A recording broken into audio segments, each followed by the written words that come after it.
There is a class of events which by their very nature and despite any intrinsic interest that they may possess are foredoomed to oblivion. Ambrose Bierce, The Crime at Pickett's Mill.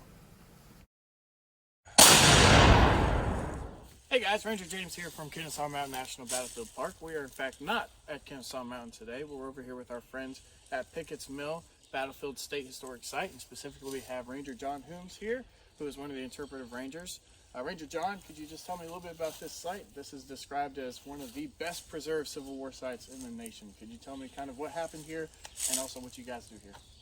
Sure, thanks, Ranger James. This site on May 27, 1864, was a site of an attack by the Union Army.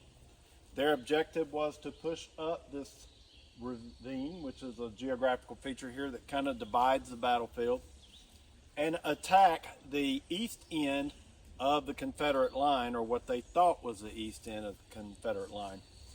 It ended up that this was in fact not the east end of the Confederate line, and the Confederate Army, through scouts, had been made well aware of the Union plans. It would end up in a devastating defeat for the Union Army and a Confederate victory here on this site.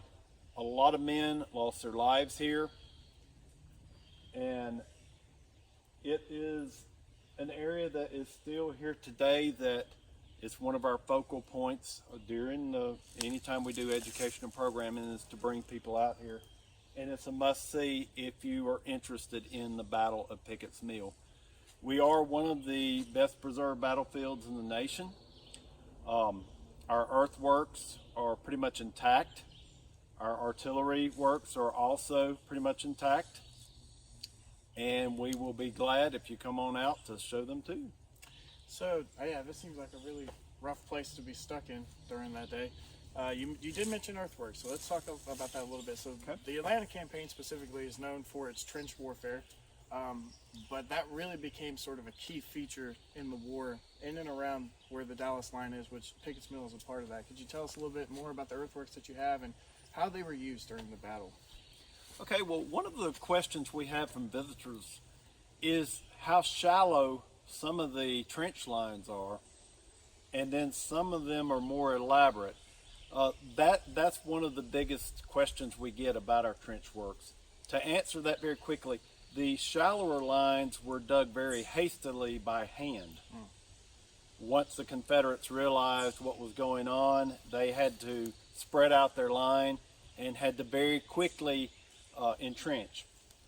If you go on down the line and more into the battle, as the battle went on into the nighttime hours, which this is one of the few battles, I think there were only 4 Civil War battles that were held at nighttime. By the time of 12 o'clock in the morning, the earthworks were much better organized. There was more time to dig them with proper tools instead of hand. So as you go on down the Confederate and the Union trench lines, you see more interesting, intriguing, and fully developed lines. Awesome. So this is going to be airing during the 157th battle anniversary of Pickett's Mill, but you guys are going to be having your programming the following weekend. Could you tell us a little bit more about what you guys are going to have? We plan on having a little bit more scaled down version this year than in previous years. Of course, last year, due to COVID, we didn't have it at all.